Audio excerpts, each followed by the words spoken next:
Good morning students and welcome to our YouTube channel KB campus. मैं आपका teacher विकास कुमार। पिछले class में हम लोगों ने कंजंक्शन के कोरिलेटिव्स के कुछ रूल्स को किया था कॉम्बिनेटेड के फॉर्म में। आज जो नेक्स्ट क्लास है उसका पार्ट 2 मैं वो करवाने जा रहा हूँ। मैं उम्मीद करूँगा कि आप इस वीडियो को इन तक देखेंगे ताकि कंजंक्शन से रिलेटेड जितने भी डाउट्स होते हैं और जितने भी रूल्स होते हैं वो सारे आप सीख सकें। जो भी डाउट होगा वो तो सारा क्लियर हो ही जाना है, साथ साथ आप रूल्स भी सीख लेंगे।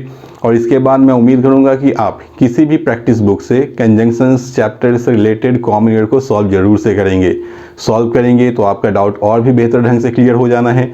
और किसी भी क्वेश्चन में डाउट रह गया तो आप प्लीज़ कमेंट बॉक्स में अपना फीडबैक दीजिए, मैं उसे देखूंगा और चाहूँगा कि आपके प्रॉब्लम को सॉर्ट आउट करूँ। ठीक है, चलिए हम लोग चलते हैं अपने क्लास की ओर। आज का टाइटल है कंजंक्शंस पार्ट 2। पार्ट 1 हम लोगों ने कल के वीडियो में पढ़ा था। पहला क्वेश्चन है, The father asked his children to go to market and buy some fruits as apples, oranges, guavas, etc. देखिए बोल क्या रहा है, पिता ने अपने बच्चों से कहा कि बाजार जाओ और कुछ फल खरीद कर ले आओ जैसा कि सेब, संतरा और अमरूद। ये हो गया क्वेश्चन मेरा हिंदी मीनिंग में। हमें देखना है कि इसमें गलती क्या है। तो जब हम किसी भी चीज़ को एग्जाम्पल के तौर पे रखते हैं, जब हम किसी चीज़ को एग्जाम्पल के तौर पे रखते हैं सामने, तो एग्जाम्पल के तौर पर कहने के लिए या उदाहरण के तौर पर ये कहने के लिए या जैसा, जैसी ये कहने के लिए हम लोग हमेशा लाइक वर्ड का यूज करते हैं। या तो लाइक या तो सच एज का यूज करते हैं। ठीक है, ध्यान से सुनिए, या तो लाइक या नहीं तो सच एज का यूज करते हैं। लेकिन इस क्वेश्चन में आपको सिर्फ और सिर्फ एज लिख कर दिया, जो कि गलत है। फिर से पढ़ते हैं। पिता ने बच्चों से कहा गो टू मार्केट, कि वो बाजार जाएं और कुछ फल खरीद लाएं जैसा कि सेब। अब जैसा कि एग्जाम्पल के तौर पे यूज कर लिया ना कि क्या क्या लाना है उदाहरण के तौर पे, तो ये सारी चीज़ें। तो जब भी उदाहरण के तौर पे बोलना हो तो वहाँ हम लोग क्या यूज करते हैं, लाइक का यूज करते हैं। एज हमेशा ही गलत होता है। यहाँ सही करने के लिए क्या करेंगे, एज को हटाएंगे और लाइक को प्लेस कर देंगे, मेरा सेंटेंस सही हो जाएगा। सच एज भी आप लिख सकते हैं, तब भी सेंटेंस सही हो जाना है। चलिए क्वेश्चन नंबर 2 है, this is not such a major problem which can not be solve with a little effort. बोल रहा है यह उतनी गंभीर परेशानी नहीं है जिसे थोड़ी मेहनत से या थोड़े प्रयास से सॉल्व न किया जा सके। यही सेंटेंस का हिंदी हुआ। तो इससे रिलेटेड रूल क्या होता है, तो जब कभी मेरे सेंटेंस में सच लिखा मिले, ठीक है, और सेंटेंस को आगे किसी भी चीज़ से जोड़ना हो तो वो सिर्फ और सिर्फ एज से जोड़ा जाता है। ठीक है, गौर कीजिए, यहाँ सेंटेंस को विच से जोड़ रहा है। फिर से पढ़ते हैं सेंटेंस तो समझ में आएगा। This is not such a major problem, हम यहाँ फुल स्टॉप लगा देते हैं। ठीक है, तो ये मेरा एक सेंटेंस हो गया कि यह उतनी गंभीर परेशानी नहीं है। ठीक है, अब बोलना है जिसे हम लोग थोड़े प्रयास से सॉल्व ना कर सके, तो जिससे से सेंटेंस को जोड़ा जा रहा है। तो यहाँ जिसे के लिए होना क्या चाहिए था, एज, और लिखा क्या है, विच। तो यहाँ हम विच को हटाएंगे और किसको प्लेस करेंगे, एज को। ठीक है, हो गया मेरा सेंटेंस सही। तो रूल क्या बना कि सच लगा हो तो सेंटेंस को आगे हम किस चीज से जोड़ते हैं, एज से जोड़ते हैं। ठीक है, अगर एज के अलावा कुछ भी लिखा हो तो समझिए वो गलत है। ठीक है, चलिए इसी से रिलेटेड ये रूल है। नेक्स्ट क्वेश्चन नंबर 3, यह थोड़ा एक्सेप्शन है, आप समझिए एक तरह से अपवाद का नियम है ये। ठीक है, फिर भी आपको ये जानना जरूरी है। His offense was such, उसका गुनाह ऐसा था, as he was bound to suffer, जैसा कि उसे इसके लिए भुगतना भी पड़ा। ठीक है, यह भुगतना भी था। and ultimately meet his doom, और अंतोगत वह अपनी तबाही को गया, मतलब अंतोगत वह पूरी तरह से बर्बाद हो गया। ठीक है, तो अब सेंटेंस में रूल क्या बताया था मैंने अभी, सच लगे तो सेंटेंस को किससे जोड़ना है, एज से। यहाँ सच का यूज किया और सेंटेंस को किससे जोड़ रहा है, एज से। तो रूल्स के अकॉर्डिंग तो सेंटेंस नो एरर होना चाहिए, लेकिन इस सेंटेंस में गलती है। ठीक है, जब किसी सेंटेंस में कोई कारण आए और कारण के साथ उसका परिणाम भी दे दे, तो सच के साथ हम लोग रिलेटिव एज का यूज नहीं करते हैं। हम तब क्या यूज करेंगे, दैट का यूज करेंगे। ठीक है, यहाँ पे एज की जगह क्या होना चाहिए था, दैट।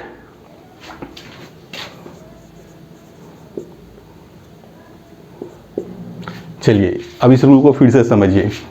उसके गुनाह ऐसे थे कि वह बाउंड था, मतलब मजबूर था उस चीज को झेलने के लिए। ठीक है, तो एक तो गुनाह भी किया और उसके लिए उसका परिणाम भी उसे झेलना ही था।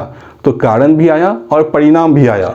तो कारण के लिए जब हम सच का यूज करते हैं तो परिणाम के लिए क्या यूज करेंगे हम सेंटेंस को, दैट। अगर एज लगा दिया तो गलत हो जाएगा, ठीक है। आपको मेनली ये रूल ही याद रखना है, लेकिन जब कभी एग्जाम में आपको कारण और परिणाम दोनों मिल जाए तो आपको ये रूल भी याद होना चाहिए। चलिए नेक्स्ट है question number 4। This is perhaps the same dog which bit her while she was returning from market। बोल रहा है यह शायद वही कुत्ता है जिसने उसे काटा जब वह मार्केट से घर लौट रही थी, ठीक है। यही सेंटेंस का हिंदी हुआ। तो प्रोनाउन चैप्टर में मैंने आपको पढ़ाया था कि विच का यूज किसके लिए करते हैं, नॉन लिविंग और जानवर के लिए। तो यहाँ डॉग लिखा, कुत्ता जो उसे काटा, तो ये जो विच है वो जानवर के लिए ही आया, तो यहाँ विच का यूज सही होना चाहिए था, लेकिन ये गलत है, ठीक है। गलत क्यों है वो भी समझते हैं कि जब सेंटेंस में ऑल, सेम, नन, वनली और सुपरलेटिव डिग्री का यूज करें, जब सेंटेंस में ऑल, सेम, नन, वनली और सुपरलेटिव डिग्री का यूज कर दे तो सेंटेंस को आगे दैट से ऐड करते हैं। चाहे वह सेम, ऑल, नन किसी भी चीज़ के लिए आया, उससे कोई मतलब नहीं है। अगर सेम लगा है, ऑल लगा है, ठीक है, तो सेंटेंस को किससे जोड़ना होता है, दैट से। गौर कीजिए यहाँ डॉग के पहले क्या लिख दिया था, द सेम, ठीक है। तो द सेम किसके लिए आया, डॉग के लिए यूज किया ना। तो जब द सेम लिख दे तो सेंटेंस को आगे किससे जोड़ना होता है, सिर्फ और सिर्फ दैट से। विच से गलत होगा, तो हम यहाँ क्या करेंगे, विच को हटाएंगे और यहाँ पे क्या प्लेस कर लेंगे, दैट। मेरा सेंटेंस सही हो गया। सेंटेंस क्या बनेगा, this is perhaps the same dog that bit her, जिसने उसे काटा, तो दैट लगाएंगे किसके कारण, द सेम के कारण, ठीक है। चलिए रूल नंबर 5 है, you are not so well versed in English. Verse का मतलब होता है किसी चीज़ का अच्छा सा ज्ञान होना, नॉलेज होना, ठीक है। तो बोला आप अंग्रेजी में उतने अच्छे नहीं हैं, दैट वी हैड एक्सपेक्टेड, जितना हम लोगों ने सोचा था। तो ये जो क्वेश्चन है एग्जैक्टली आपको एडजेक्टिव में पढ़ना होता है, ठीक है। लेकिन फिर भी ये कंजंक्शन में क्वेश्चन डाला गया था, तो आप ये समझ लीजिए अभी। जब सेंटेंस में नॉट लगा हो और सो लग जाए, जब सेंटेंस में नॉट लगा हो और सो लगा हो तो आगे सेंटेंस को हम लोग हमेशा एज से जोड़ते हैं, नॉट सो एज, ठीक है। चलिए गौर से देखते हैं फिर, you are not so well versed in English. आप अंग्रेजी में उतने अच्छे नहीं हैं जितना हम लोगों ने सोचा। अब सेंटेंस को यहाँ किस चीज़ से जोड़ रहा है, जितना से, और जुड़ना किस चीज़ से सही था, एज से, और जोड़ा किस चीज़ से है, दैट से। तो यहाँ दैट को हटाएंगे और क्या लिखेंगे, एज। सेंटेंस बनेगा you are not so well versed in English as we had expected. Not so लगे तो सेंटेंस एज से जुड़ता है, ठीक है। चलिए नेक्स्ट है, nobody else but you might be declared responsible for the loss of those articles. बोल रहा है कि किसी दूसरे को नहीं सिवाय तुम्हारे रिस्पॉन्सिबल कहा जाना चाहिए जो भी नुकसान हुए हैं आर्टिकल्स को, उसको लेकर। मतलब क्या है कहने का ना, कि जो भी नुकसान हुआ है सामानों को लेकर उसके लिए जिम्मेवार कोई और दूसरा नहीं सिवाय आपके, मतलब आप ही इसके लिए जिम्मेवार हैं। ये इसका हिंदी हो गया। तो इसमें रूल क्या है वो समझिए कि जब सेंटेंस में नोबडी लिखा हो, जब सेंटेंस में नोबडी लिखा मिले, ठीक है, तो इसके बाद एल्स आए या न आए, आ भी सकता है और नहीं भी आ सकता है, ठीक है। लेकिन सेंटेंस इसके बाद सिर्फ और सिर्फ बट से ही जुड़ता है, और बट लिखा भी है, मतलब आंसर हमें क्या लेना है इस सेंटेंस का, नोइदर, ठीक है। ये तो सही सेंटेंस लिखा गया। एग्जाम में आपको किस तरह से पूछेगा या गलत करके सोच समझिए।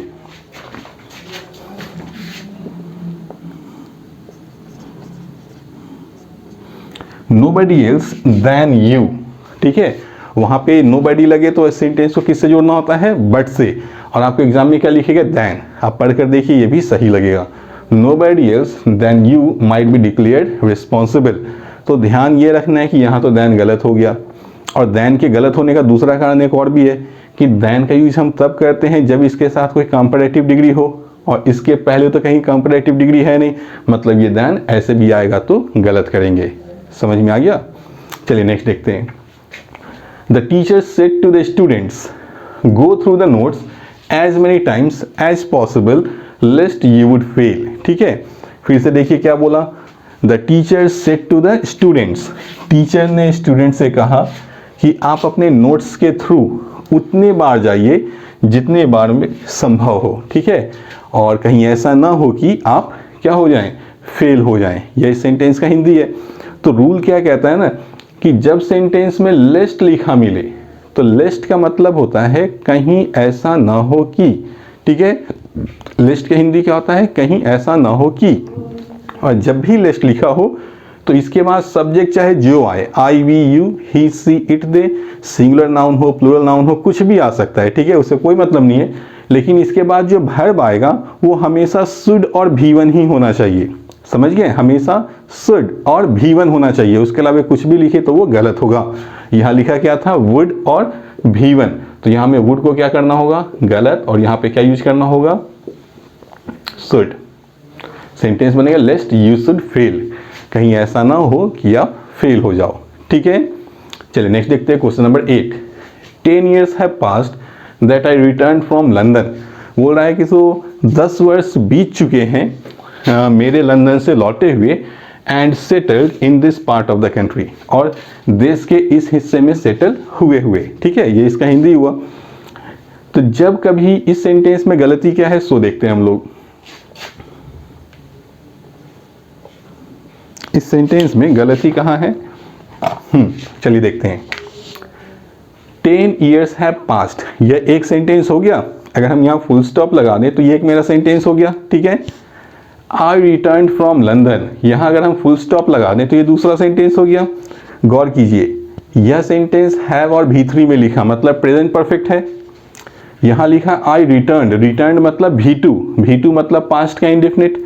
तो जब मेरा सेंटेंस प्रेजेंट परफेक्ट हो, पहला स्ट्रक्चर, दूसरा स्ट्रक्चर पास्ट इंडेफिनिट हो, तो दोनों को जोड़ने के लिए जो कंजंक्शन यूज करेंगे वो हमेशा ही क्या होना चाहिए, सिंस। और यहाँ लिखा क्या है, देखिए दैट। यहाँ पे देखिए फिर से समझिए, प्रेजेंट परफेक्ट और सिंपल पास्ट दोनों स्ट्रक्चर को जोड़ने के लिए कौन से कंजंक्शन का यूज किया जाता है, हमेशा सिंस का। और यहाँ लिखा क्या है, दैट। तो यहाँ दैट गलत है और हम यहाँ क्या लिखेंगे, सिंस। हो गया मेरा सेंटेंस सही। अब आप इसको ऐसे नहीं याद रखेंगे, आप कैसे याद रखेंगे सो समझिए कि जब किसी दो सेंटेंस को सिंस से जोड़ा जाए तो सिंस के पहले हैज है भी3, सिंस के बाद भी2। अब समझ में आ गया होगा कि जब दो सेंटेंस को सिंस से जोड़ा जाए तो सिंस के पहले हैज है भी3, सिंस के बाद भी2। आपके एग्जाम में सिंस लिखा मिलेगा और दोनों तरफ में से किसी एक पार्ट में गलती देगा, या तो इसे सिंपल पास्ट में बना देगा या तो इसे प्रेजेंट के परफेक्ट में। तो आपको ये चीज़ ध्यान में रखना होगा, ठीक है। चलिए नेक्स्ट है, the patient would not have died when the doctor had come in time. बोलता है मरीज नहीं मरा होता जब डॉक्टर समय पर आया होता। तो देखिए ये टेंस का प्रॉब्लम है। ये जो क्वेश्चन लिखा गया है तो कंजंक्शन चैप्टर में, लेकिन ये है एक्चुअली टेंस का प्रॉब्लम। समझिए, जब कभी सेंटेंस में वुड हैव और भी3 लिखा मिले, वुड हैव और भी3 लिखा मिले, तो इसका रिलेशन होता है इफ हैड भी3 से। फिर से समझिए, जब सेंटेंस में वुड हैव भी3 लिखा मिले तो उसका रिलेशन किससे होता है, इफ हैड और भी3 से। अब गौर कीजिए, वुड हैव और भी3 तो लिखा मिला, अब इसके बाद हमें क्या ढूंढना है, इफ हैड और भी3। यहां लिखा है व्हेन हैड और भी3। समझ में आ चुका होगा एरर कहां है, व्हेन गलत है, इसकी जगह क्या होना चाहिए था, इफ। अब पढ़कर देखिए सेंटेंस सही लगेगा। द पेशेंट नहीं मरा होता यदि डॉक्टर समय पर नहीं आया होता, ठीक है, यदि। लिखा क्या था, जब। समझ में आ गया। चलिए एक लास्ट क्वेश्चन देखते हैं आज के लिए, इसके बाद ये चैप्टर ही समाप्त हो जाना है।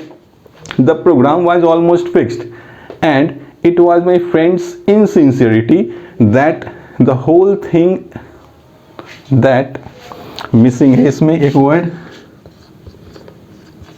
Upset, that upset the whole thing and disappointed us. ठीक है, यह सेंटेंस का मीनिंग हो गया। अब चलिए पढ़ते हैं इसका हिंदी मीनिंग क्या होगा।